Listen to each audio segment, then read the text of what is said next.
So, my dear brothers and sisters, again, it is another wonderful day that the Lord has actually enabled us to be able to see this beautiful day around here, and especially in Nairobi. Things are very okay. The weather is very good, and the Lord has actually blessed us with a very wonderful weather.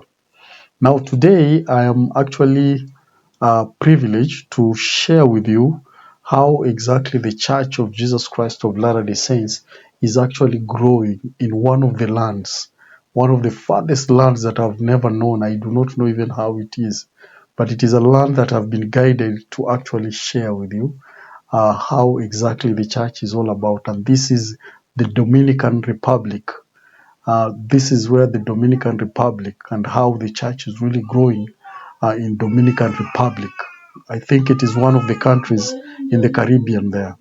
So without further ado, let me just invite you as we go through how we see how the church is actually growing in the Dominican Republic. You're welcome. The continuing worldwide growth of the Church of Jesus Christ of Latter-day Saints is evident in countries large and small, including the tiny island nation of the Dominican Republic. Latter-day Saint missionaries began sharing the Church's message in this Caribbean country just over 30 years ago. Beginning with only 26 members in one small congregation, church membership in the Dominican Republic has grown to more than 110,000. Church Apostle M. Russell Ballard was in the Dominican Republic in 1978 when missionary work formally began.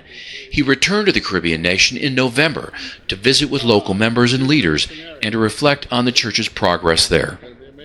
This brings back a lot of fond memories.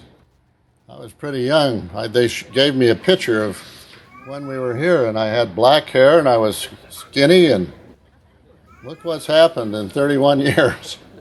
Thousands of Latter-day Saints from the Dominican Republic and throughout the Caribbean, Guyana, French Guiana, and Suriname gathered in their local meeting houses to hear Elder Ballard speak via satellite from a gathering held in Santo Domingo. Enjoy the gospel, brothers and sisters. Así que hermanos y hermanas, disfruten el Evangelio. It's wonderful to have the gospel of Jesus Christ in your life. Es maravilloso tener el Evangelio de Jesucristo en nuestras vidas. Our Father in heaven will pour blessings out upon you that you just never dreamed possible. Y el Padre Celestial derramará sobre ustedes bendiciones sobre las cuales ustedes jamás han soñado. Because you're His. Por el hecho de que ustedes le pertenecen a Él. You're His sons. Ustedes son sus hijos. And His daughters. Y sus hijas. Elder Ballard's message resonated with members like Luis Navarro, who says the gospel of Jesus Christ provides a framework for parents as they rear their children. To have the gospel as a light, to help them to know what's right and wrong, to have the Holy Ghost as their companion, and when they have the opportunity to also make covenants and have also that protection. I mean, that's the best thing we can aspire as parents, for them to have that light. Elder Ballard said he was touched by the church's progress in the Dominican Republic and the strength and goodness of the members there. They're as wonderful a members as we have anywhere in the world. They radiate.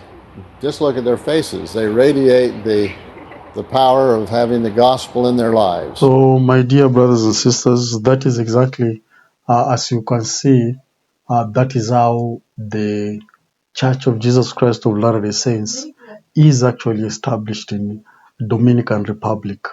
And one thing I loved about Elder Russell Ballard, he was actually a true missionary.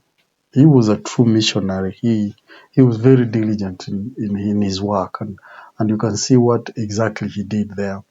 And the church, it is very interesting to know that the church is actually growing in different parts of the world, and how the apostles and the prophet are really putting in more effort to ensure that the church really grows, because that is a commandment that the Lord actually gave to the saints, that Zion must enlarge in her borders and that it must increase in her beauty. And as you all know, the beauty of Zion is actually the righteousness.